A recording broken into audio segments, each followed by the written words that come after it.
Overwhelmed by all the paperwork involved in buying your first home? Take a deep breath. We're here to help. Move IQ's First Home Focus, in association with Skipton Building Society, is totally dedicated to helping first-time buyers through the property maze. And in this episode, we're going to decode the documents you need to make it happen. If you want to be taken seriously as a buyer, your first step is to apply for a mortgage and get a mortgage agreement in principle. This gives you a good idea of how much you're likely to be able to borrow from a lender, so you're able to move forward when you find the right property. What will you need to apply for one?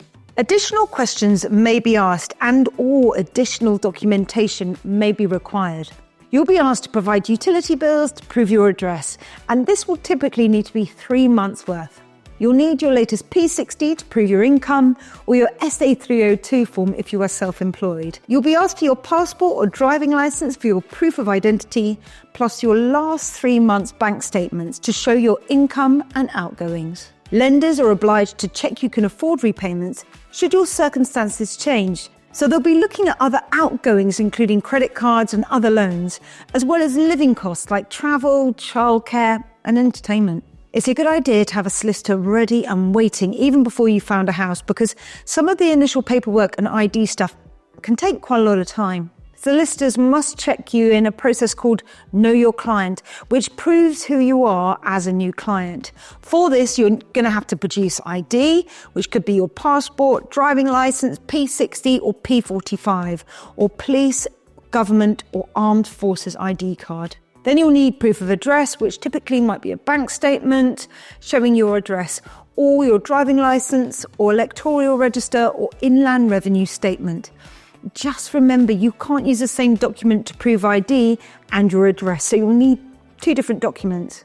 When you make an offer on your first home, even if you present it verbally, you should always follow up in writing, either by email or letter.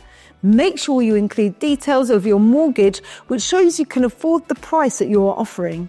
Let them know you're a chain-free first-time buyer, because this is a big plus for any seller, and confirm you have a solicitor engaged and provide their contact details. If you can, offer them flexibility on the moving date should they need it. Once you've completed on your home, there are a few documents you'll want to pull together and keep in a safe place. Your solicitor's title report is very useful. It includes a summary of the legal title as well as the property search results. It should also have a seller's property information form, which lots of useful information like where the meters and water stopcock are. For properties under 10 years old, you should receive a copy of the NHBC New Home Warranty or similar, so if something goes wrong, you can make a claim on the warranty. If any extensions or renovations have taken place, make sure you have the building control certificates showing the work was signed off properly. Within 30 days of completion, your solicitor will also confirm in writing that stamp duty has been paid if you had to pay any as a first-time buyer. After a couple of months, they'll send a copy of the registered title. If it's leasehold, they'll include a copy of the lease and service charge accounts. Filing all these documents together will make it much quicker when you come to sell. Keep this checklist handy as you move through your first buying process, and things will go that much smoother. And do join us again on First Home Focus.